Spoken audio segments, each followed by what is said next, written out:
welcome to Launch, the GCC podcast. I'm your host, Marty Duren, Director of Communications for the Great Commission Collective. We're a global network of churches partnering together to plant churches and strengthen leaders. On this episode of Launch, I'll be in conversation with three new pastors in the Great Commission Collective. Ken Thompson is down in Florida. Bob Lepine is in Little Rock. And Joe Cotroneo is in South Indianapolis. We're really glad to have these guys today. You're going to learn from them. You're going to learn something about them and how they came into GCC to begin with. So I hope you enjoy getting to know Ken, Bob, and Joe.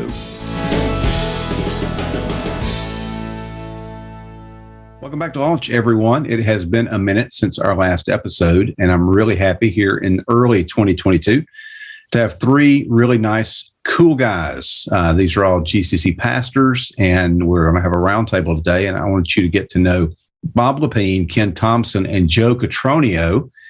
And we're going to go around the horn a little bit because some of these names you've seen may have met them at maybe the SPWR at the end of last year, but may not know much about them. And this is your opportunity to hear their heart, hear a little bit about their backstory. Joe just told something that blew my mind completely up. I don't know if he'll bring it up again, but we'll give him the opportunity. So we're going to go with age before beauty. We'll start with Bob Lepine, who most of you know his voice, which is a very cool thing. So Bob, where are you and what's your connection to where you're at?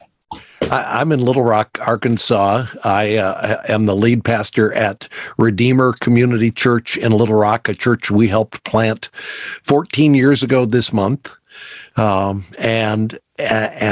So I've been here most of the time, working full-time with a ministry called Family Life, which does marriage and family conferences around the country. I helped co-host a radio program called Family Life Today, first with Dennis Rainey and then with Dave and Ann Wilson. And that was my tent making job, my ministry job, but planning the church and being the lead pastor for the church now for the last 14 years, that's been what I've done in my spare time. So yeah. So is Little Rock home for you? Is that where you grew up? I grew up in St. Louis, in the suburbs of St. Louis. Okay. Lived there, went to the University of Tulsa, which is where I met my wife and where I came to know the Lord. Oh, awesome. And from there, worked in local Christian radio in Tulsa, in Phoenix, in Sacramento, and in San Antonio. And in 1992, we moved from San Antonio to Little Rock to join up with Family Life. Excellent. Now, were you spinning like those early Petra albums at 1 o'clock in the morning for the Christian radio? Well, I was. So Christian music, my first job at a Christian music station, 1979, and the Imperials and David Meese and all of the, names that these guys were recording before the other people on this call were even born. But I was there in the early days. In fact, just recently had an opportunity to do an hour-long podcast interview with John Fisher, who was one of the first recording artists in Christian music. And so I go back to those early days and what God was doing when Jesus music was just coming on the scene in the 70s and 80s. That's really amazing. I remember John Fisher's column at the back of CCM magazine every month and compiled them into a couple of books. He's a great writer. He is. So, thanks, Bob. So next we'll go down to the Sunshine State. And Ken Thompson, who is sitting outside of a Panera Bread or something in the sunshine and making us all look bad. It's a Starbucks. He wouldn't be a pastor if it wasn't a Starbucks. That may be true. It's true. It is true. I have a cup from my lunch that was at the place next door, but I am out front of a Starbucks here. So you just regaled us with your testimony of having moved from Detroit and coming to the Promised Land. So yeah. How long have you been there, and how did you? What got you there? Yeah, so 6 years as of January 2022. Our family's been here in Florida. Grew up in Michigan, moved south for college, early ministry. Worked at a Christian camp in North Carolina. That's where I actually met my wife. And stayed in the South, and then about 2010 felt called to church planning, but was still pretty I'm still pretty young and pretty just naive towards a lot of life. And so when I presented the idea of church planting to Megan, she just said, "Hey, we need to grow up some, get some more education." So that took us 4 years up to Minneapolis, where finished my MDiv, family grew, served in a church. And then when that season was over and we thought about church planting, Florida was on our mind. And to be honest with you, we wrestled through, okay, why? Just because we hate cold weather, we don't like Minnesota, but it really wasn't that. Our hearts were really drawn initially to Southern Florida, like Miami, Fort Lauderdale. But God in his providence led us to the Tampa Bay area, and we planted Bay Cities Fellowship 4 years ago, officially this past September. And so been married for 15 years, 4 kids, and enjoying representing GCC here in the Tampa Bay area. It's a hard life. We're going to have prayer for you at the end of this call. Yeah, I appreciate that. Thank you. And then in South Indianapolis, and I'm going to let you say the name of your actual town, Joe Cotroneo. That's right. Yes. So ironically, Ken, it's the exact opposite for me. So I was born and raised in Orlando, Florida. When I met my wife in college in Jacksonville at a Bible college there. And I remember when we were dating, I said, "Look, if you marry me, you're never going to have to live in the North." Or I'm telling you, she was from Ohio. And I said, "Look, you marry me, it'll be good for you. You'll have a great life."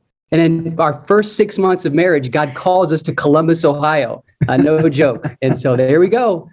We graduated from college in Jacksonville. We went straight to in ministry there in Columbus, Ohio. Went on a team that was a church that was planted 40 years ago at that time, and it was able to serve under a church planter, and just big faith. And he was kind of discipling and mentoring me. I knew I was called into full-time ministry in a capacity of teaching, like a lead teaching role, but I wasn't ready for that.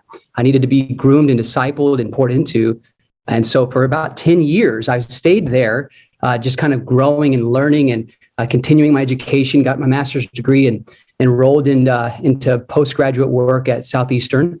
And so that's where I'm still, haven't finished it yet, but coming into, a long story short, after 10 years of ministry there in Columbus, Ohio, the Lord was kind of loosening the tent pegs. I knew it was time that the Lord wanted me to step into full-time lead teaching role at a church, but I didn't know where and I didn't know how. And so I met Luke Ahrens, who was in Columbus, Ohio at that time, and he had just planted probably 4 years prior to Vertical Church, Columbus. And he was from Chicago area with James McDonald. He said, "You should consider going to Chicago because I think you're going to resonate with this tribe. These people talk like you talk. They think like you think. I think you'd really resonate." So I went there, fell in love with the philosophy of ministry, just gripped by it. It was me. If you cut me, I'm going to bleed. Vertical church. And so I wanted to learn. And so I went there, learned how to plant a vertical church. And then I came to Indianapolis at a church plant here who was getting ready to plant another church. They just needed time and development. So it was Brock Graham's church on the south side of Greenwood. He planted, I think, 2 years or a year prior to my arrival. Church experienced accelerated growth, but they needed a small groups pastor. Started dreaming. I said, "Hey, look, what would it look like to be a small group, a ministry that could actually pulsate out church plants?" I said, let's just see what happens. And we started dreaming up about, let's start discipling these people and seeing wherever the most people are coming from in the area. Let's target that area to plant a church. That's exactly what happened after about 2.5, 3 years.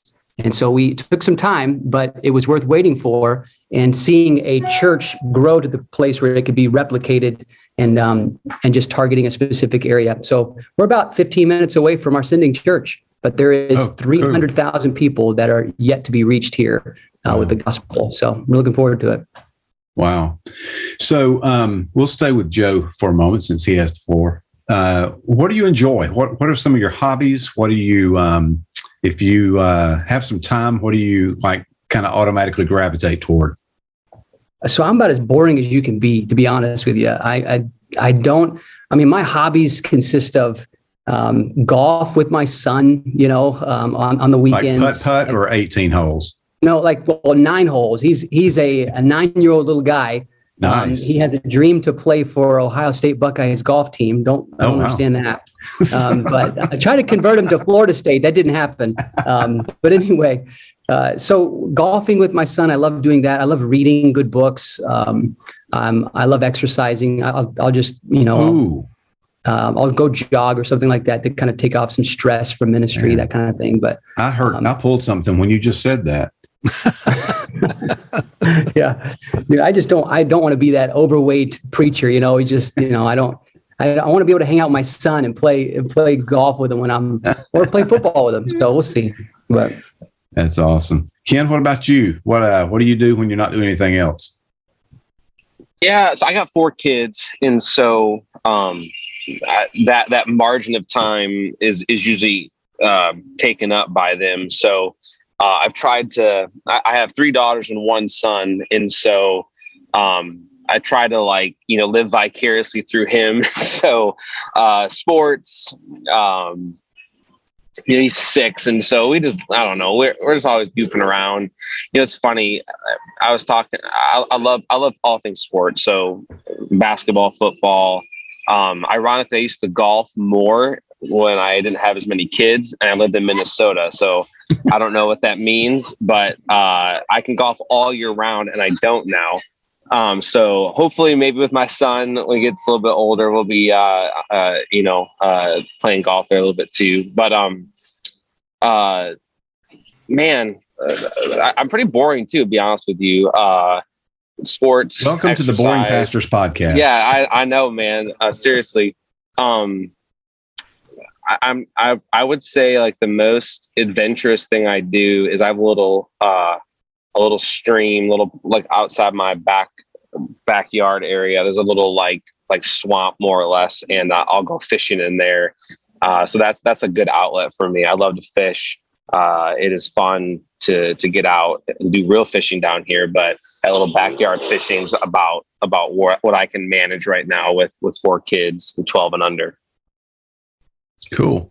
Well, Bob, I do want you to talk about your lifelong quest, but I also want you to mention any other hobbies and interests that you have. Well, I'm thinking about guys who their job is they're an actuary and they work for an insurance company, or those are guys who go to work and do their job and then their passion is somewhere else. But guys like us who are church planters, I mean, our job is our passion. So I think the boringness that all of us are talking about, when you talk about what do you do for fun, we do what we do because there's a passion to want to advance the work of the kingdom. And yes, we need a little soul care and need some time when we're on a golf course or we're fishing just to kind of rest and refresh our souls. But my quest, as you alluded to, I'm on a quest to eat at every cheesecake factory in America. This past week, I ate at location number 136. So there are about 208 domestic locations, a couple dozen international locations. I'm going to get through the domestic before I go international on it. But there are 4 locations in Dubai.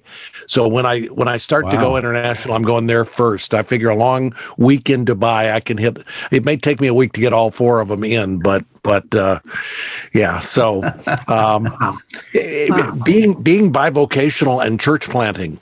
I mean, as I was going through the motions of planting a church, people would say, "What do you do in your spare time?" And I said, "What is this thing you talk about, this spare time?" Yes, what is that? Because I had my job, I had my marriage and my family, and I had the church we were planting. And there wasn't much margin for anything other than that. And that was okay with me because that's where I got energy and where I drew passion from. So, Bob, you strike me as kind of a frugal dude. So I'm going to ask you this question. What's the most you've ever spent at a single Cheesecake Factory meal? Just for my own. Are you talking about me buying for the whole group, or are you just talking about if you hosted somebody, but you paid out of your own pocket, not Family Life or the church? What's the most you've ever spent? So that would have been taking my daughter and son-in-law and her 2 kids. So there were 6 of us, and it was location number 127 in Raleigh. And it was about $170 for the 8 of us to eat there. But this is why part of my my love for the Cheesecake Factory is they understand business. If you can get people who have just had a full meal to order dessert. Right. Chili's, nobody orders dessert at Chili's, but if you're at the Cheesecake Factory, you're going to add $8 to your check, and you're going to add $1,000 to or 1,000 calories. To the 2,000 calories you just ate, but an extra $8 on everybody's check. I'm thinking these. So I own stock in the Cheesecake Factory, and as a partial owner now of the company, I feel a fiduciary responsibility to visit my business and see how we're doing. Bob's paying his own dividends. Ken, what's the last book you read that you would recommend? Not the last one you read, because sometimes you get stuck with a dud, but what's the last book you read that you'd recommend? And what's your favorite sermon series you've ever preached? So I'm reading, I'm a part of a pastor cohort dealio, and so a lot of my reading right now is kind of being prescribed to me, and it's good. I'm gonna give 2, and they're very different. One's very practical. It's called Leadership on the Line. Really helpful resource on practical strategic leadership. But if that's not your cup of tea, this other book called Telling Secrets, by author named Buechner. It's kind of a funky last name, is a really captivating look into authenticity. So those 2 books recently have been really helpful, both strategically, practically, but also just for my own soul and being real. Favorite sermon series. So I don't know if it's my favorite. It's probably the one I was most surprised by. I'll give a little context to it. I had heard, so my parents are first generation Christians. I got saved when I was in high school. And so didn't kind of grow up in the culture of, church stuff, that Sunday school foundation. I only mention that is in that I had a certain perspective of what I thought Nehemiah, the whole story of building and rebuilding was all about. And we went through Nehemiah as a church this past year, thinking that it was going to be this rah moment. And it was really just interesting as you kind of got into the story of Nehemiah, and really thought it would be this like captivating big building moment for the church, but it ends kind of like in this sad, contemplative moment of longing for something that's not there, which kind of in this season of COVID, it was just what I thought it would be, it wasn't, which was kind of disappointing, but it led us as a church to a sweet place of seeing how, even though in the midst of our disappointments, we can find a greater hope in Jesus. And so it was a different ending than I thought it would be, just in preaching through it. But it was exactly what we needed for that season. And so maybe not my favorite ever, but it was a very powerful moment for me personally in the middle of kind of some just disappointment, a disappointing season, to see that disappointment's real, but Jesus can be the answer. That's awesome. Joe, what about you? Same questions. All right. So my most memorable book that I read in 2021 would be a book by Grog. I think his name is Groggins. Let me see if I can pull it up. Goggin. Kyle Strobel. You might recognize that name too. Yeah. The book is entitled The Way of the Dragon, or The Way of the Lamb. That book was a massive game changer for me in how I approached just relationships and leadership, specifically around leading the local church, what kind of a leader Christ has called us to be, That was it was really a shaping book for me in 2021. That's and awesome. Interestingly enough, it kind of dovetails right into, I would say, one of my favorite series that I recently preached is the Book of James. So that book it works in tandem with the Book of James in particular, and it was just neat to be working through that as a church, as well as reading that book in particular.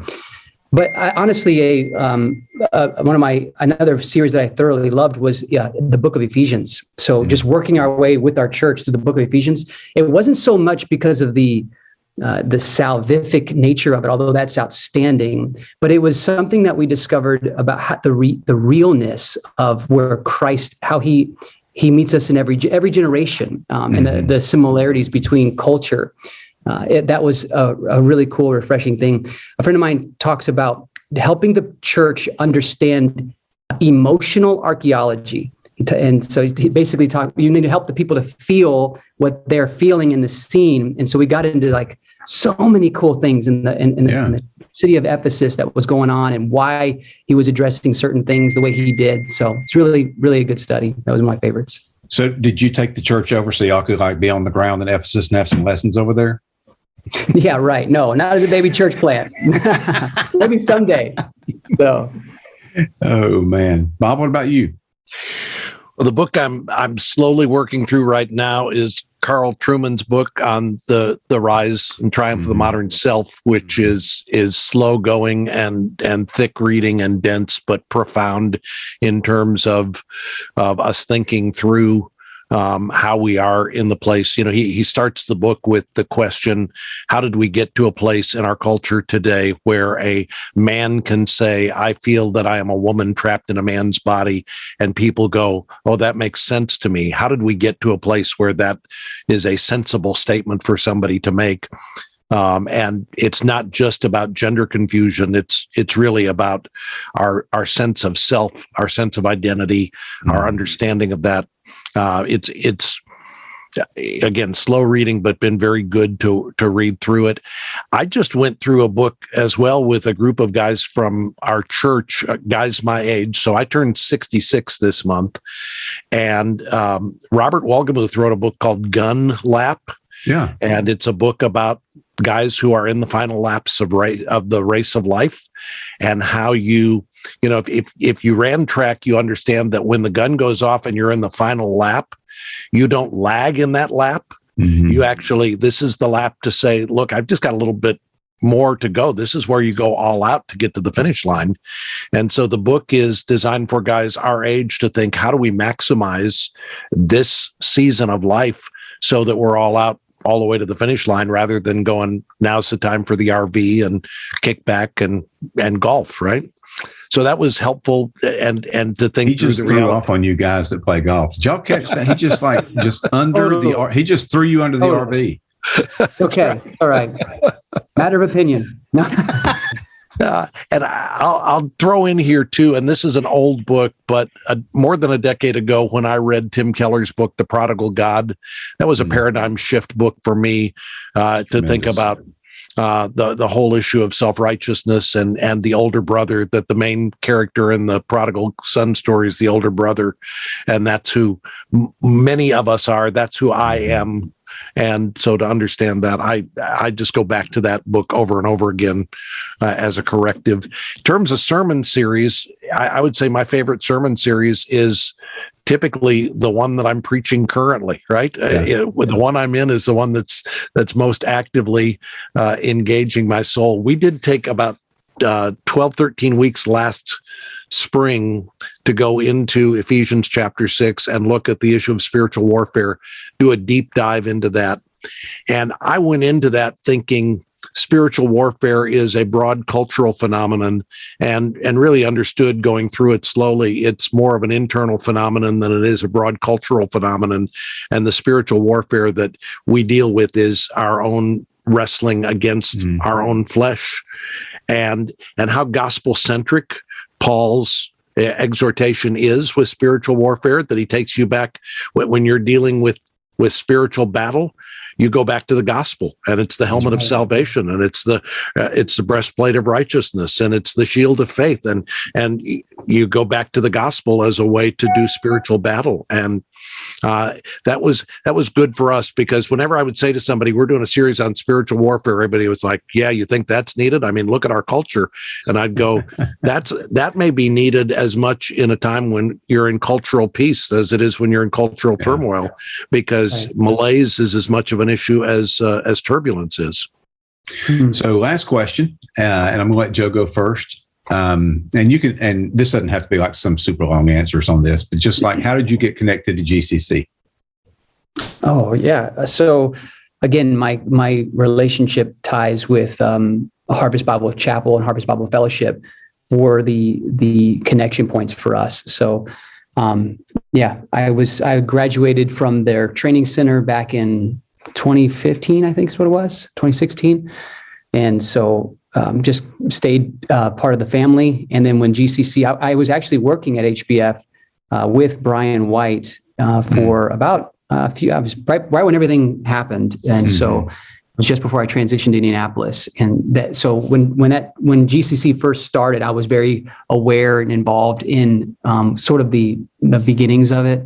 Okay, cool. Brock Graham was the pastor at the time of Harvest South, and he still is. But we were exploring GCC, but we didn't actually connect to it quite yet at that time. So okay, I did not realize that. That's good to know. Bob, what about you? So I'm new to the family, although I've watched from a distance.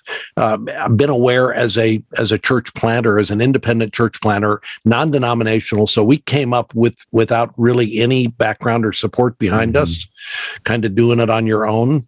But I've been aware of networks like Acts 29 and like the Bethlehem network of churches that they've pastored, and was aware of HBF when it got started. Been friends with Trent and Andrea Griffith for more than 15 years, and so was aware of what they were doing at the church in Granger, and then was aware when GCC got started and the origins of all of that, and have been a cheerleader on the sidelines for what God has been doing through GCC. I've known Dave Harvey for more than a decade through interviews I've done with him and books that he's written. Know him from back in his Sovereign Grace days and then in the Sojourn season. And when he went to GCC, I saw that as a huge win for GCC to have Dave's involvement. And he and Trent approached me as an outsider about helping as a part of the board of directors, which I was excited to have the opportunity to do. And the closer I got to what GCC is all about, the more I saw the benefit for our church being linked and yoked together with other churches in GCC, both from a church planting opportunity. I mean, we can do more. The Bible says if one can put 1,000 to flight, two can put 10,000 to flight. So here we have an opportunity to yoke together and have greater kingdom impact in church planting than we could ever have individually. But then also to be a part of a collective, a part of a fellowship where I could be strengthened as a leader and where I would have guys that I could connect with who could help me in the struggle. So we've been in GCC for less than a year now, but are really thrilled with where the organization, where the collective is going, and with the opportunities for connecting with other guys, like-minded guys, and all of us being on the same page from a standpoint of passion and vision. Excellent. What about you, Ken? Yeah, ironically, Bob and I have a similar connection point with Trent Griffith. My sister-in-law and her husband were attending Trent and Andrea's former church, or almost former church, in Granger, and got to meet Trent through them being a part of that church. And when we were in a season of getting ready to step out in the church planting, kind of similar to Bob, non-denominationally, just kind of relationally connected to some churches to raise support. I wanted to glean as much as I could. And so I reached out to Trent and this is 2015, 16 ish. And so formed a relationship with him, and he was obviously still then Harvest Bible Ranger. And we just kind of hit it off, stayed connected. And Trent was a really good friend over the past few years, and then introduced me to Christian McNeely, introduced me to Dave Harvey, and kind of those three guys just were friends, without really any strings attached. And that was really meaningful to me. When they gave me a chance to kind of like dip my toes in and see what it's all about, I was like, kind of what Bob was saying, man, there's a lot that can be done together. Really resonated with obviously Trent, but then getting to know Dave and Christian just as a fellow brother and pastor. I was like, man, these guys are, I think what Joe said earlier about the same language resonation. I was like, yeah, this is really similar. And so we officially joined as a church this past fall. And so really excited about, what the collective's all about, but also just really grateful for the friends, without sounding really, cliche or sentimental, just the friendships that have been made already. Can you tell those people to the Starbucks just to pipe down a little bit? They're having too much fun there. Just tell them we're on a podcast here, will you? Sorry, part of it is just the music blaring too. So one of my deals is that we don't have an established building yet. So like my office is like anywhere I'm at. And so the blessing of that is I'm sitting out here in the sun while you all stuck in some Midwest office space. The curse of it is I got Michael Bublé singing behind me, whether I like it or not. So let's go. And so, Joe, you are Doxa Bible Church. Is that right? That's right. You got it. All right. And Ken, you are Bay Cities Fellowship, right? Yes, sir. And Bob, you are Redeemer Bible Church. Redeemer Community Church. Redeemer Community Church. Excellent. All right. Thanks, guys, for hanging out. I look forward to spending more time with you and knowing you even better. Absolutely. Thank you for the invite. Great time. Appreciate it, Marty.